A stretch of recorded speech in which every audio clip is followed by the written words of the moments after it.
Hello, everyone. This time, I want to try to explain and just give a little bit of context to one of the assignments that I gave you for this week. I gave you that handout and also the assignment that had to do with logic and premise and conclusions. So I just wanted to break that down a little bit and yeah, kind of try to highlight what I was going for with that one. So first of all, logic is and you get some definitions on that handout. Logic is the science of studying arguments, of evaluating arguments. And kind of the most fundamental parts of an argument are the premise and the conclusion.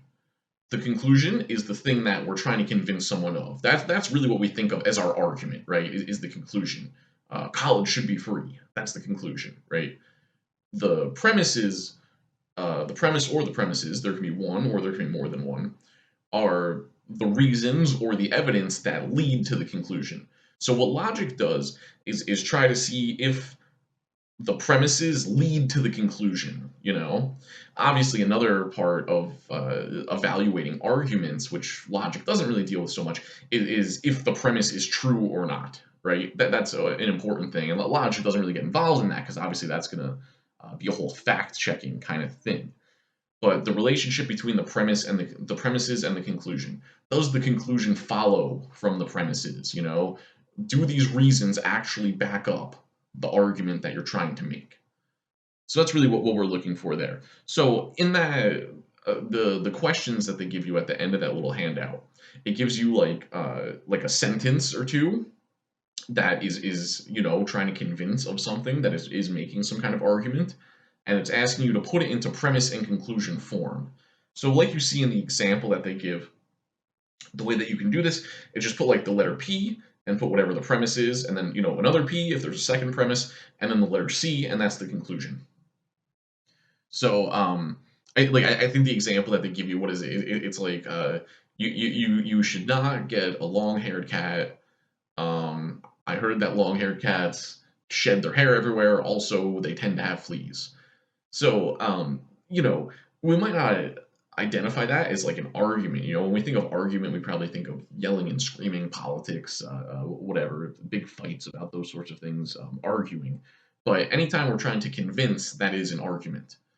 So if we're going to break that down, like you can see in the example that they give you, it's like premise one, cats with long hair shed more. Premise two, cats with long hair have fleas. Conclusion, you shouldn't get a long-haired cat.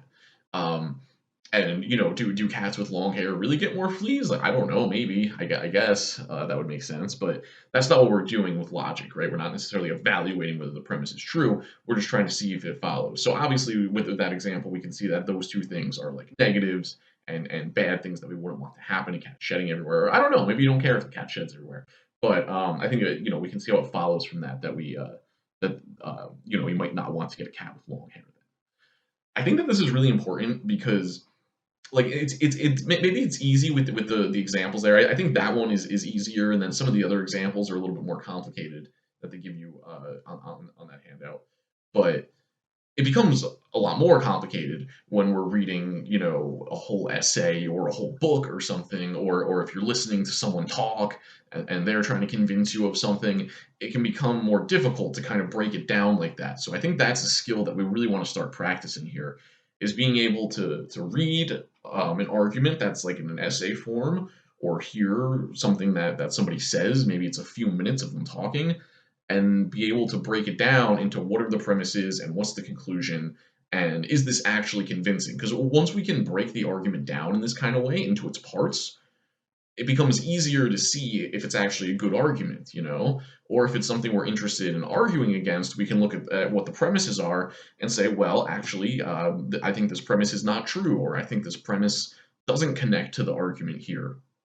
So, like for instance, in the video I did about student loans, one of the differences between the position that college should be free for everyone and the position that it should only be free for people who are making under a certain amount of money, like those can seem similar, right? That they're both want to make college cheaper. They both acknowledge that it's too expensive, it needs to be cheaper. But I think one of the differences is, for people who argue that college should be free, one of the premises is education is like a human right and something that everyone deserves. you know? And then it follows from that that it should be free and you shouldn't charge for it, because if you're charging for it, then not everyone would be able to get it. Like, by definition, some people aren't going to have the amount of money that you're asking for. So uh, I think that if you're saying that it should be free only for people who are making under a certain income, I don't think one of the premises there would be educational as a fundamental right that everyone deserves. It would be more like, um, education should be affordable, I think, would be the premise there, and then you get the rest of the argument. So even though those might seem similar, if you actually break down the arguments, you can see why it's different, and then try to think about which one is more convincing to you. And yeah, like I said, it also helps if you're trying to argue against something to be able to break down the premises. I think another argument I've mentioned before as kind of an example of working with logic is the kind of stupid thing on the internet of a hot dog is a sandwich, right? If we broke that down into premises, it would, like, I think that would give the game away. I feel like the reason that's kind of an inflammatory or like a controversial thing to say, a hot dog is a sandwich, is because there's a bunch of unstated premises. Like premise number one, a sandwich is meat surrounded by bread, and it doesn't have to be two pieces of bread. And then, from there, you guys, like, if you had to state your definition of sandwich as a as a premise, sorry, then that would give away the entire game, and you would realize that all we're actually arguing about is the definition of a sandwich. Does it need to have two pieces of bread or not? It's really the entire argument, and then I think the whole thing becomes less interesting, and you can kind of see through um, the way people are trying to manipulate the words to make it like seem like it's this controversial argument or something like that. Because it would have to be like premise one, a sandwich needs to have two separate pieces of bread. Premise two, a hot dog does not have two separate pieces of bread. Conclusion, a hot dog is not a sandwich.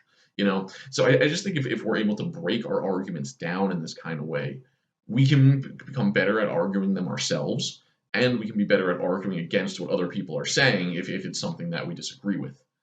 I also think in terms of writing an essay, this makes it a lot easier to write your essay, because it's kind of like the premises, those are kind of what your paragraph would be in a way. Like, if you have the thing you're trying to convince me of, that's your thesis, your conclusion is your thesis. And then if the premises are like reasons that back up your thesis, those are like what your body paragraphs would be. So for the essay that we're doing, if you're trying to argue that college should be free, well, why should it be free?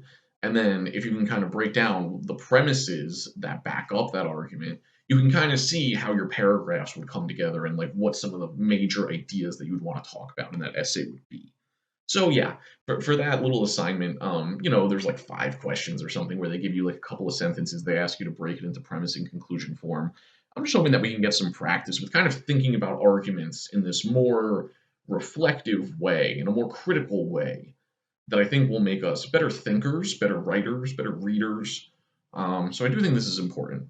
So yeah, just take the questions that they give you there, turn them into premise and conclusion form, and that's what that assignment is looking for. But this is probably something I'm going to ask you to do for your essay, maybe next week, is maybe break your own argument down into the premises and conclusions.